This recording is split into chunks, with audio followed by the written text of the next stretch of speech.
सबसे पहले आज की तमाम बड़ी खबरें नॉनस्टॉप न्यूज में। प्रधानमंत्री नरेंद्र मोदी अमेरिका के 4 दिनों के दौरे पर आज सुबह रवाना हो गए। वो भारतीय समय अनुसार गुरुवार सुबह 3:30 बजे वॉशिंगटन पहुंचेंगे।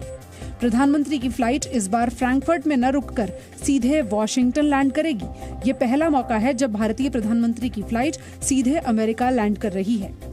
Our Honorable Prime Minister will also meet Vice President Kamala Harris and discuss, amongst many other things, with the US administration and at the Quad, terrorism, critical and emerging technologies, cyber security, education, etc.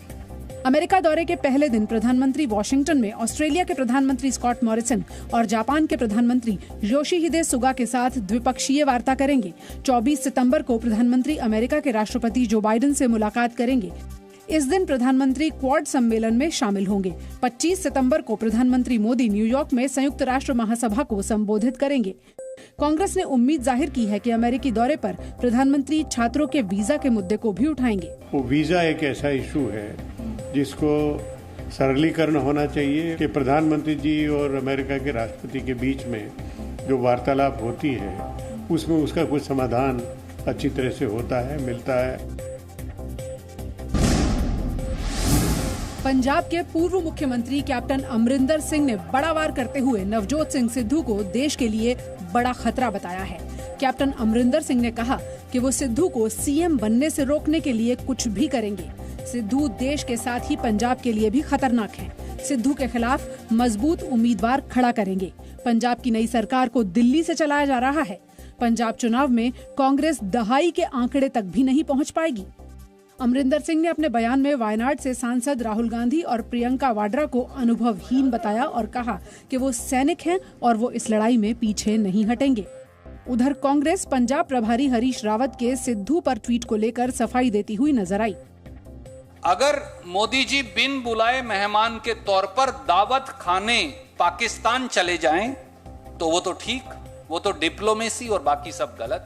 अगर मोदी जी साड़ी शाल diplomacy करें तो वो तो ठीक और बाकी सब गलत। हरीश रावत ने ट्वीट के जरिए सिद्धू और पाकिस्तान के प्रधानमंत्री इमरान खान की दोस्ती को डिफेंड किया था। इस पर बीजेपी ने पलटवार करते हुए कहा कि इसका जवाब जनता देगी। मुझे लगता है कि इस तरह की जो बेवकूफी की बातें हैं इसका कोई जवाब तो होता नहीं, जनता खुद ही जवाब दे देगी।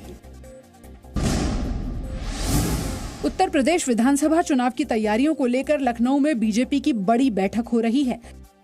इस बैठक में चुनाव प्रभारी धर्मेंद्र प्रधान और केंद्रीय मंत्री अनुराग ठाकुर के अलावा उत्तर प्रदेश के मुख्यमंत्री योगी आदित्यनाथ, राज्य बीजेपी के अध्यक्ष स्वतंत्र देव सिंह भी मौजूद हैं। इस बैठक में उत्तर प्रदेश के दोनों डिप्टी सीएम भी मौजूद हैं। बैठक में उत्तर प्रदेश सरकार के सभी कैबिनेट मंत्रियों और स्वतंत्र प्रभार मंत्रियों को भी बुलाया गया है। यूपी से केंद्र सरकार के सारे मंत्री, राज्य बीजेपी के सभी महासचिव, यूपी बीजेपी के सभी पूर्व अध्यक्ष भी मीटिंग में मौजूद हैं। उत्तर प्रदेश की जनता 2017 में जो एक रिकॉर्ड सीटें भाजपा को जिताई थी, 2022 में एक बार फिर आशीर्वाद मोदी योगी जी को देने वाली है। भारतीय जनता पार्टी को रिकॉर्ड सीटें जिताने वाली है। महंत नरेंद्र गिरी को प्रयागराज के बागंभरी मठ में भू समाधि दे दी गई। महंत ब्रह्म में लीन हो गए हैं। अंतिम प्रक्रिया महंत नरेंद्र गिरी के शिष्य बलबीर गिरी ने करवाई। भू समाधि देने से पहले महंत नरेंद्र गिरी की हर इच्छा का सम्मान किया गया। संगम के पवित्र जल से उन्हें स्नान करवाया गया। फिर आराध्य लेटे हनुमान जी का आशीर्वाद भी दिलाया गया। संत को मठ में नींबू के पेड़ के नीचे समाधि दी गई। इससे पहले उनके पार्थिव शरीर का 5 डॉक्टरों की टीम ने पोस्टमार्टम किया। शुरुआती रिपोर्ट में दम घुटने से मौत की बात सामने आई है। संत ब्रह्म तत्व में लीन हो गए, लेकिन उनकी मौत को लेकर सवाल बाकी हैं। संत समाज ने सुसाइड नोट पर सवाल उठाए हैं। निरंजनी अखाड़ा के महामंडलेश्वर कैलाशानंद जी ने कहा कि पंच परमेश्वर को सुसाइड नोट की हैंडराइटिंग पर शक है। मैं इस सुसाइड नोट को सुसाइड नोट नहीं मानता हूँ मैं, क्योंकि वो नरेंद्र गिरी जी का राइटिंग नहीं है। नरेंद्र गिरी जी की राइटिंग नहीं है। नरेंद्र गिरी जी लिखते नहीं थे कभी। मैं 20 साल से उनको जानता हूँ। महंत के कथित सुसाइड नोट में मौत के लिए जिम्मेदार कहे गए आनंद गिरी और आद्या तिवारी को कोर्ट ने 14 दिन की न्यायिक हिरासत में भेज दिया है। वहीं तीसरे आरोपी संदीप तिवारी को भी पुलिस ने गिरफ्तार कर लिया है और कल उन्हें कोर्ट में पेश किया जाएगा। धर्मांतरण मामले में यूपी एटीएस ने बड़ी कार्रवाई करते हुए मेरठ से मौलाना कलीम सिद्दीकी को गिरफ्तार किया है। यूपी एटीएस के मुताबिक कलीम सिद्दीकी देश के सबसे बड़े धर्मांतरण सिंडिकेट का मुखिया है। यह भारत के सबसे बड़े धर्मांतरण संचालित सिंडिकेट संचालित करता है तथा गैर मुस्लिमों को गुमराह कर, भयाक्रांत कर उन्हें धर्मांतरित करता है। पुलिस पहले ही कलीम सिद्दीकी पर नजर रखे हुए थी और अवैध धर्मांतरण में उसके लिप्त होने के सबूत मिलने के बाद उसे गिरफ्तार किया गया। उमर गौतम मामले की जांच में कलीम सिद्दीकी का नाम आया था। धर्मांतरण मामले में यह अब तक की 11वीं गिरफ्तारी है। जून में सबसे पहले उमर गौतम और जहांगीर को धर्मांतरण के आरोप में गिरफ्तार किया गया था।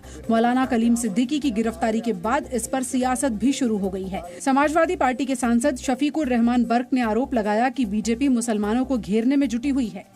बीजेपी गवर्नमेंट सिवाय यानी मुसलमानों को घेरने के, मुसलमानों को नुकसान पहुंचाने के और दूसरा कोई काम नहीं है। इस पर बीजेपी ने पलटवार करते हुए कहा कि अवैध धर्मांतरण के खिलाफ सरकार की कड़ी कार्रवाई जारी है। के पीछे जो लोग हैं हम उनको भी बहुत जल्दी ही सामने लाकर जेल में डालने का काम करेंगे। अब किसी को इस तरह का कृत्य नहीं करने दिया जाएगा। ये योगी सरकार।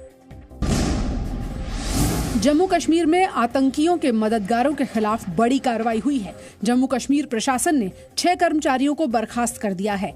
इन पर आतंकियों से संबंध रखने और ओवरग्राउंड वर्कर के रूप में काम करने का आरोप है। बर्खास्त कर्मचारियों में 2 टीचर, 2 कांस्टेबल्स, 1 वन विभाग में तैनात रेंज ऑफिसर और 1 रोड और बिल्डिंग डिपार्टमेंट का कर्मचारी है। इससे पहले जुलाई महीने में भी इसी वजह से 11 आरोपियों को बर्खास्त किया गया था। देश के सबसे बड़े मनोरंजन नेटवर्क जी एंटरटेनमेंट ने सोनी पिक्चर्स के साथ विलय को मंजूरी दे दी है। इस विलय से कंपनी के पास देश में सबसे बड़ा एंटरटेनमेंट नेटवर्क होगा। कंपनी की कमान जी एंटरटेनमेंट एंटरप्राइजेज लिमिटेड यानी जील के एमडी और सीईओ पुनीत गोयनका के पास रहेगी। पुनीत गोयनका ने बताया, महीनों बातचीत के बाद विलय का फैसला लिया गया है। डील पर कंपटीशन कमीशन से मंजूरी लेनी होगी। सोनी के साथ डील पर किसी तरह का खतरा नहीं होगा। विलय के बाद टॉप मीडिया एंटरटेनमेंट कंपनी बनेगी। विलय को पूरा होने में 6 से 8 महीने का वक्त मुमकिन है। विलय के बाद कंपनी में सोनी पिक्चर्स 11,605 करोड़ रुपए निवेश करेगी। कंपनी में जील के निवेशकों का हिस्सा 47.07% और सोनी पिक्चर्स नेटवर्क इंडिया का 52.93% हिस्सा होगा। जी एंटरटेनमेंट के 100 से ज्यादा चैनल्स हैं, जिनकी पहुंच 190 देशों तक है। दर्शकों का 19% हिस्सा जी एंटरटेनमेंट के पास है। इस विलय से जी और सोनी के पास एक दूसरे के कंटेंट और डिजिटल प्लेटफॉर्म का एक्सेस होगा, जो दर्शकों तक खेल और मनोरंजन की पहुंच बढ़ाएगा। कोरोना से मौत के मामले में मुआवजे की रकम तय हो गई है। सुप्रीम कोर्ट में केंद्र सरकार ने हलफनामा दाखिल कर ये जानकारी दी है। कोरोना से मौत पर घर वालों को 50,000 रुपए का मुआवजा मिलेगा। मुआवजे की रकम स्टेट डिजास्टर रिलीफ फंड से दी जाएगी। मुआवजे का दावा करने वाले परिवार को मौत का सर्टिफिकेट दिखाना होगा। शिकायतों के निपटारे के लिए जिला स्तर पर कमेटी बनाई जाएगी। सुप्रीम कोर्ट के निर्देश के बाद एनडीएमए ने मुआवजे को लेकर गाइडलाइंस बनाई हैं।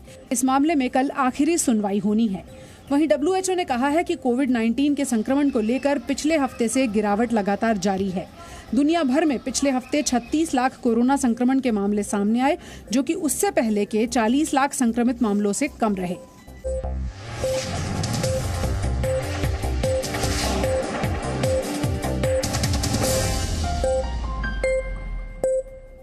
Presenting B News app, available on Google Play and App Store. Download it now.